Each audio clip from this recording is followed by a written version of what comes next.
APOE Complexium, a symbol of peace, progress, and prosperity. Episode 6.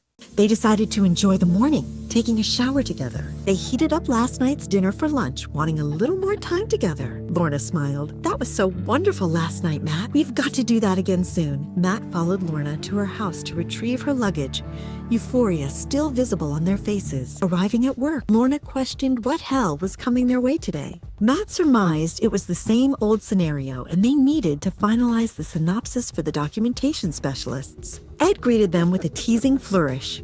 Well, should I talk about sleepyheads, lovebirds, or just plain goof-offs? Lorna, unapologetic, replied. Matt and I had a great time, reinforcing their new romantic status. Ed diagnosed himself with frustration rather than burnout, and they got back to the synopsis. They meticulously reviewed the document, deciding to focus on cutting the philosophical rhetoric from point 15 onward.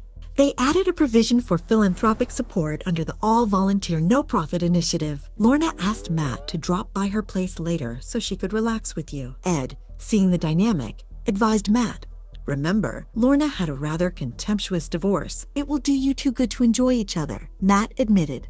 Last night was a wonderful attitude-changing night. I have to admit, Ed pressed Matt to wrap up the synopsis tomorrow and submit it, accepting the inevitable back-and-forth process. Matt left the office as a lovely sunset was in progress. He checked the charge gauge on his electric car and reluctantly plugged it in. Matt turned on his television and heard a newscaster announce the UN's request for proposals to replace the ISS. Matt muttered in frustration, Anu Sadik doesn't consider our proposal feasible. Damn it! The doorbell rang. It was Lorna, who could sense Matt's concern. Lorna suggested he get it off your chest up front, so they could enjoy a lot more enjoyable evening. Matt revealed the news. The UN was requesting replacement proposals, suggesting their own project might be ignored. Lorna offered a counter theory. They might just be requesting more proposals for a more competitive image due to politics. Matt accepted her logic. Oh, well, I think that's off my chest. Lorna had a giddy grin. Well, that means Mistress Ruby can continue where she left off last night. Lorna suggested a weekend getaway, a bed and breakfast on the beach in San Diego. Matt agreed that if they finished the synopsis tomorrow, it might free up the weekend. Lorna insisted she would handle the flight reservations. They began making out, and Matt decided it was time for Mistress Ruby to entertain me in the boudoir. The next day, they both took a shower and got ready for work.